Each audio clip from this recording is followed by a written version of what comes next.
చూపిన మార్గముదలక సాగని పయనము అవుతులేనిది నీ సహనము సాటి లేనిది నీ త్యాగము బతుకు బాటలో ఎన్ని వెతుకులాటలో మలుపు మలుపునా ఎన్ని ఆటుపోటులో గెలుపే నీ ధ్యేయం సాహసమే నీ ఆయుధం సాధించే నీ ఆశయం సాహసమే నీ ఆయుధం సాధించే నీ ఆశయం.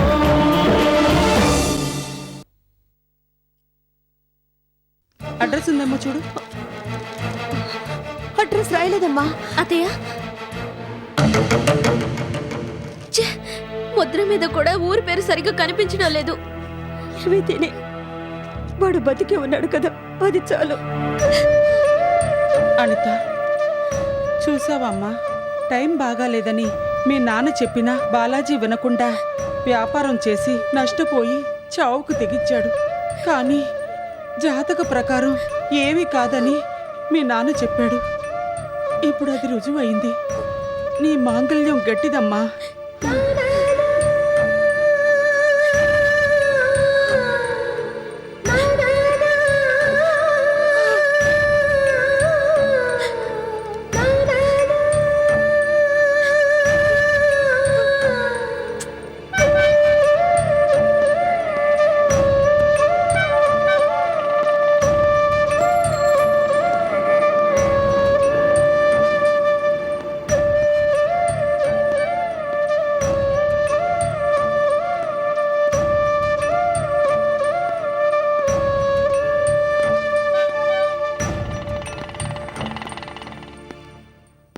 அண்ணே ஒரு நிமிஷம், எங்கே போனோம்? ఏంటి?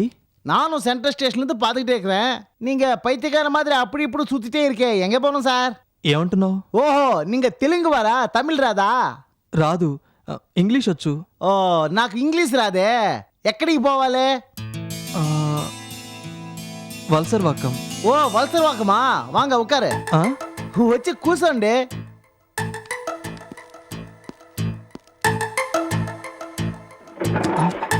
మీటర్ మీటర్ ఓడా సార్, రన్ ఆవాదు. మరెంత ఇమ్మంటావు? ఉడుకర్దు కుడుంగ సార్. కొడుంగేంటి? నాకు తమిళ్ రాదని ఇష్టం వచ్చినట్టు బూతులు మాట్లాడుతున్నావా? అయ్యో, కుడుంగనది బూతు కాదు సార్, ఇవ్వండి అని అర్థం. ఎంతో కొంత ఇవ్వండి సార్. తర్వాత పేచి పెట్టావు కదా. నా గురించి మీకు తెలియదు సార్, అసలు నా పెళ్ళానికే తెలీదు.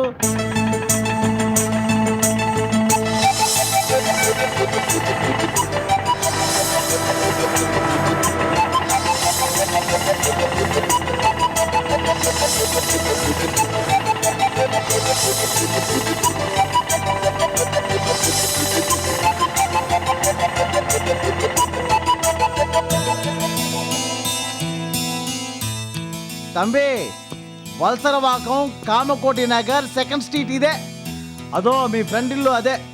డబ్బులే.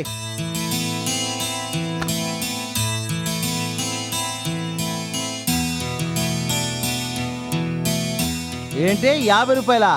500 ఇవ్వు తమ్మి. ఏంటి 500? ఆ, హైదరాబాద్ నుంచి చెన్నైకి ట్రైన్ టికెట్ కూడా అంత అవ్వదుగా. అది ట్రైను, ఇది ఆటో. సెంట్రల్ స్టేషన్ ఎక్కడ, వలసర్ వాకం ఎక్కడ?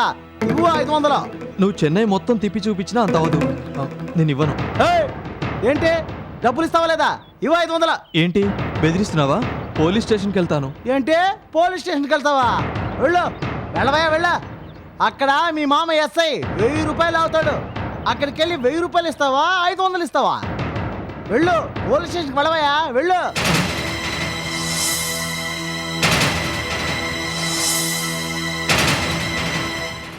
ఏంటి పోలీస్ స్టేషన్కి వెళ్తానని అలా అయిపోయావు? పోలీస్ స్టేషన్కి వెళ్తావా, డబ్బులు ఇస్తావా?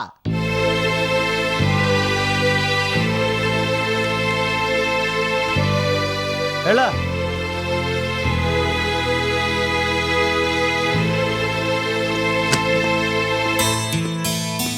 సార్, సార్,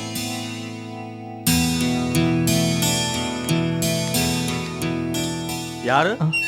నమస్కారం సార్. ನಮಸ್ಕಾರ. ಯಾರು ವೇಣು? శివరామ్ గారు ఉన్నారా? ಶಿವರಾಮ, அந்த ஆள் யாரு? அந்த பேர்ல யாரும் இல்லை. பாப்பா. సార్, ఇది వలసర్వాకం కామకోటి నగర్ సెకండ్ స్ట్రీటే కదా? ఎన్నది వలసర్వాకమా? ఇది టీ నగరప్ప. టీ నగరా? మరి ఆటో వాడు అలా చెప్పాడేంటి? ఎన్న సొల్లిటారు? ఇది వలసర్వాకం అని సెంట్రల్ స్టేషన్ నుంచి తీసుకొచ్చాడు. 500 కూడా తీసుకున్నాడు. అడప్పావి 500 వాంగిటానా? 70 రూపా అయ్యేదానికి 500 ఇస్తావా? చెన్నైకి పుదుసా? పోపో పోప్పా.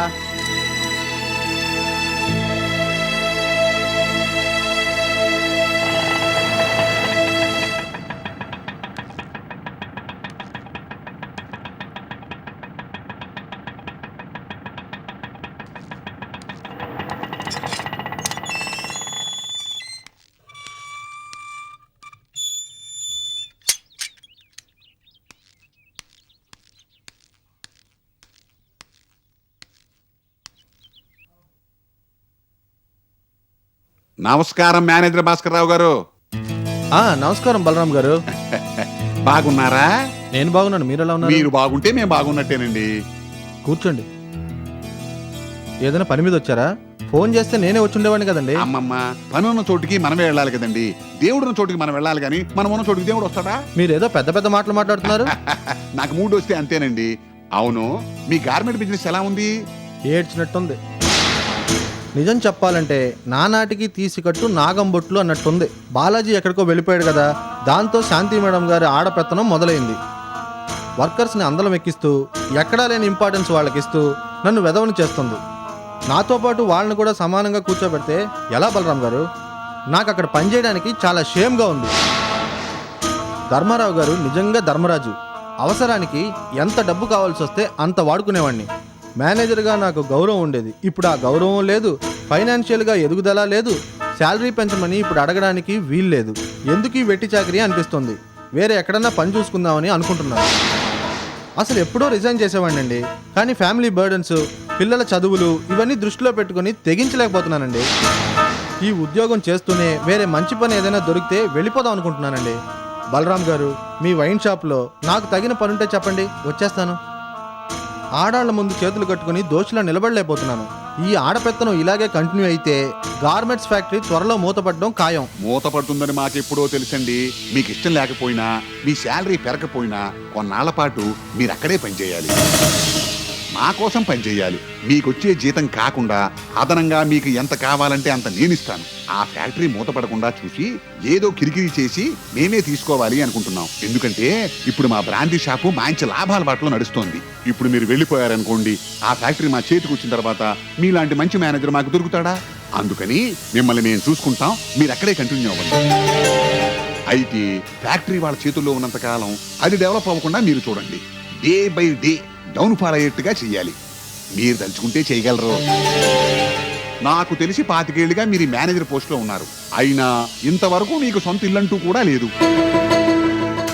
నేను చెప్పినట్టు మీరు చేస్తే మీకు 3 బెడ్రూమ్ ఫ్లాట్ కొనిస్తాం, లేదా 300 గజాల్లో బ్రహ్మాండమైన ఇల్లు కట్టిస్తాం. కారు కావాలంటే కారు ఇస్తాం, 2 వీలర్ కావాలంటే 2 వీలర్ ఇస్తాం. మీ పిల్లల చదువు విషయంలో అవసరమైన సహాయం కూడా చేస్తాం. ఏంటండి అలా చూస్తున్నారో? ఈ బలరాం మాట అంటే మాటే. మాకు సహాయం చెయ్యండి, మీరు సహాయం పొందండి. చూడండి, ఎదుటివాడు బాగుంటే మనం బాగుంటామన్నది ఒక పద్ధతి, ఎదుటివాడు చెడిపోతే మనం బాగుంటామన్నది రెండో పద్ధతి. ఇదిగోండి, మీరు చేయబోయే పనికి అడ్వాన్స్. మీరు చెప్పినట్టే ఫాలో అవుతాను సార్. ఈ క్షణం నుంచి నేను మీ నమ్మిన బంట అనుకోండి. Thank you sir, thank you very much.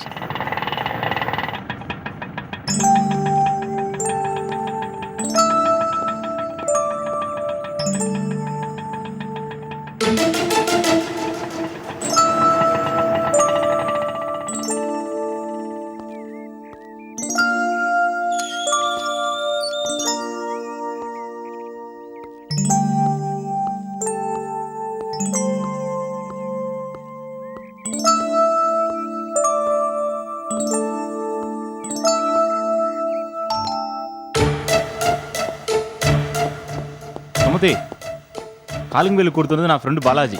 నేను ఊళ్ళో లేనని, ఢిల్లీ వెళ్ళానని, ఎప్పుడొచ్చో తెలియదని చెప్పి పంపించేయి. ఏంటి అబద్ధం చెప్పాలా? చెప్పించేయి. ఎవరు కావాలి మీకు? శివరాం గారు ఉన్నారా?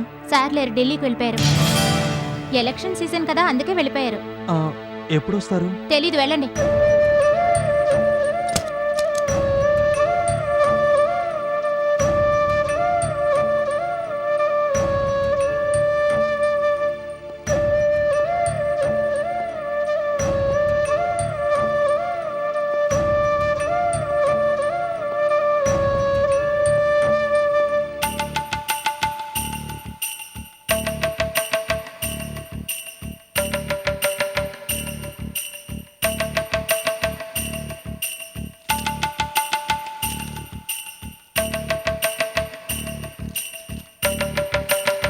Good morning madam. ఏమయ్యా మేనేజరు, ఇప్పుడు టైం ఎంత అయింది? 11 అయింది. ఇప్పుడా రావడం? నీ కోసం మేము వెయిట్ చేస్తున్నాం. చేసే పని మీద కాస్త భక్తి శ్రద్ధలు ఉండాలయ్యా. అమ్మా మేనేజర్, పరిస్థితులు బాలేనప్పుడు కూడా ఇలా లేటుగా వస్తే ఎలా? నా పరిస్థితి కూడా బాలేదు మేడం. చేసే పని మీద కాస్త భక్తి శ్రద్ధలు ఉండాలయ్యా. అమ్మా మేనేజర్, పరిస్థితులు బాలేనప్పుడు కూడా ఇలా లేటుగా వస్తే ఎలా? నా పరిస్థితి కూడా బాలేదు మేడం. అయినా నేను వస్తే ఎంత, రాకపోతే ఎంత? అదేంటి అలా అంటున్నారు? అవును మేడం, నేను చేయాల్సిన పనులే ఉన్నాయి ఇక్కడ. నాకేం తెలియనట్టు నన్ను పక్కన పెట్టారు. సలహాలకు కానీ సంప్రదింపులకు కానీ వర్కర్స్ని పిలిపిస్తూ నాకన్నా ఎక్కువ ఇంపార్టెన్స్ వాళ్ళకి ఇస్తున్నారు. అందుకే నా ఇష్టం వచ్చినప్పుడు నేను వస్తున్నాను. మిమ్మల్ని తక్కువ చేయాలని మేమెప్పుడూ అనుకోలేదు. చూడండి మేనేజర్ గారు, మనం కొత్తగా డిజైన్ చేసిన షర్ట్ల గురించి చాలా చోట్ల తిరిగి అభిప్రాయాలను సేకరించాం. రిచ్, మిడిల్, పూర్ ఈ 3 కేటగిరీస్ వాళ్ళు డిజైన్స్ బాగున్నాయంటూ ఒకే రకమైన అభిప్రాయాన్ని వెల్లబుచ్చారు. దీంతో మాకు కొత్త ఉత్సాహం వచ్చింది. అందుకని ఫారిన్ ఎక్స్పోర్ట్ మానుకొని లోకల్లోనే డెవలప్ చేయాలని ఉంది. లోకల్ మార్కెట్కి సంబంధించి డిస్ట్రిబ్యూటర్స్, డీలర్స్, ఏజెన్సీస్ ఇలా ఈ బిజినెస్కు సంబంధించిన ప్రముఖులను కొందరిని ఆహ్వానించి ఏదైనా స్టార్ హోటల్లో మీటింగ్ పెట్టి మన ప్రోడక్ట్ గురించి వాళ్ళకి ఎక్స్ప్లెయిన్ చేయాలని ఉంది. ఆ పని మీరు చూడాలి. ఏంటి మేడం మీరు మాట్లాడేది? ప్రోడక్ట్ మన చేతిలో ఉంది, పైగా పబ్లిక్ లైక్ చేస్తున్నారు అంటున్నారు. అలాంటప్పుడు ఈ మధ్యవర్తులతో మీటింగ్లేంటి? అనవసరమని నాకు అనిపిస్తుంది. కావలసిన వాళ్లే వచ్చి తీసుకుంటారు. డిమాండ్ ఉంటే ఎగబడతారు. అదే వ్యాపార రహస్యం. మీరు చెప్పింది కరెక్టే అనుకోండి, కానీ మన దగ్గర ఇలాంటి ప్రోడక్ట్ ఉందని వాళ్లకు తెలియదుగా. తెలియజెప్పడానికి ఈ మీటింగ్. మీరింకేం అభ్యంతరం చెప్పకుండా కనీసం 15 మంది ప్రముఖులను ఇన్వైట్ చేయండి. ఇదేం జరిగే పని కాదు మేడం. నువ్వెక్కడ దొరికావయ్యా? ఎప్పుడు అపశకనం మాటలేనా? జరగదు, పని కాదు, వీల్లేదు అంటావేంటి? ఇదిగో మేనేజరు, శాంతి చెప్పింది చెప్పినట్టు చెయ్యి. నీకు ఇష్టం లేకపోతే రిజైన్ చెయ్యి. ఓ నస పెడతావేమిటి నస? ఓకే మేడం, మీ డబ్బు మీ ఇష్టం. మధ్యలో నాకేంటి బాధ? మీరు చెప్పినట్టే మీటింగ్ అరేంజ్ చేస్తాను. ఇలాంటి చచ్చుదద్దమ్మ మేనేజర్ని అల్లుడు ఎలా పెట్టుకున్నాడో నాకు అర్థం కావడం లేదు. బాలాజీ ఇల్లు వదిలి వెళ్ళిపోవడానికి వీడే కారణం అయి ఉండొచ్చు. అమ్మా, జరిగిపోయిన దాని గురించి ఎందుకమ్మా? జరగాల్సిన దాని గురించి ఆలోచించు.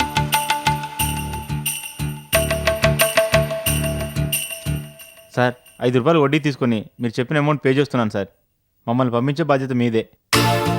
ఏమయ్యా, నువ్వు అడిగిన దానికి ఏమన్నా అర్థం పర్థం ఉందా? మా మాలిని ట్రావెల్ ఏజెన్సీ అల్లాటప్ప ఏజెన్సీ కాదు.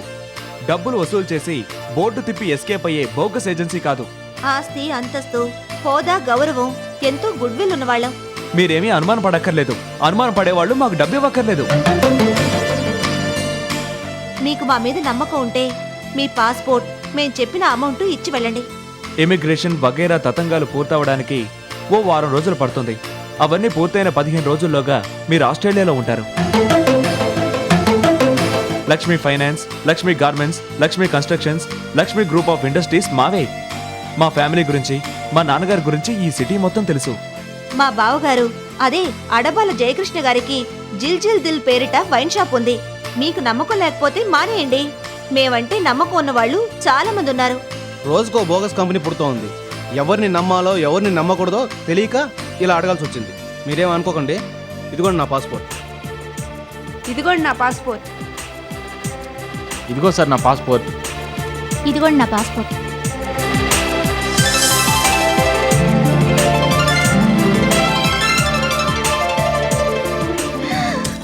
అమ్మయ్యా, ఇన్నాళ్లకు మన కష్టం ఫలించిందండి. లక్ష్మి, మహాలక్ష్మి మన ఇంటికి వలసొచ్చింది. ఏమండి, ఈ డబ్బు పెట్టి ఖరీదైన ఫారిన్ కార్ కొద్దామండి. సీత కమిటైన కళ్యాణ మండపాన్ని మించిన ప్రాపర్టీ కొనాలన్నావుగా? అవును అన్నాననుకోండి, కానీ ఫారిన్ కార్ కొనుక్కోవాలని సరదాగా ఉందండి. ఆ కారులో సీతింటికి అనితింటికి వెళ్ళి రావాలనుందండి.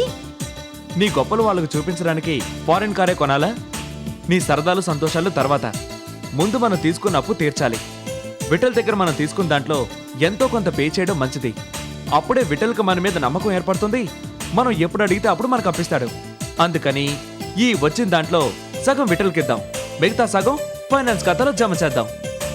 ఆ అకౌంట్ నుంచి చాలా తీసి దీనికి ఖర్చు పెట్టాంగా. అది కాదండి. చూడు మాలిని, నీకంతగా కావాలంటే మంచి నెక్లెస్, మంచి వడ్డాణం వద్దులే, మంచి ఉంగరం కొనిస్తాను, కావలిస్తే పెట్టుకో. అంతేగాని కారో మరొకటో కొనడానికి వీల్లేదు. సరే, మీ ఇష్ట ప్రకారమే విఠల్కి డబ్బు ఇచ్చిరండి. వాట్? ఇచ్చి రావడమా? నో నో, ఆయన్నే మన ఇంటికి పిలిచి మంచి పార్టీ ఇచ్చి ఆ తర్వాత ఆయనకి ఇవ్వాలనుకున్నది తాంబూలంలో పెట్టి ఇవ్వాలనుకుంటున్నాను. పార్టీలు ఏవి అక్కర్లేదు, డబ్బిచ్చిరండి. అలా మాట్లాడతాం ఏంటి మాలిని? విఠల్ అంటే ఎవరు? పెద్ద ఫైనాన్షియర్. ఆయనతో ఫ్రెండ్షిప్ చేసుకోవడం మనకే మంచిది. ఏం మంచిదా ఏమో. ఇదిగో మాలిని, మనం అతన్ని దూరంగా ఉంచితే మరింత దూరం అవుతాడు. మనం ఎంత దగ్గరికి వెళితే అంత దగ్గర అవుతాడు. వ్యాపార పరంగా కాకుండా స్నేహితుడిగా అతన్ని ఆకట్టుకోవాలి. ఫ్యామిలీ మెంబర్లా చూసుకోవాలి. విఠల్ నీకేం కొత్త కాదుగా, నీ ఓల్డ్ ఫ్రెండేగా. ఏమండి? మాలిని, నువ్వే అడ్డు చెప్పుకు. నేను వెళ్ళి విఠల్ని తీసుకొస్తాను, నువ్వు రెడీగా ఉండు. ఓకే?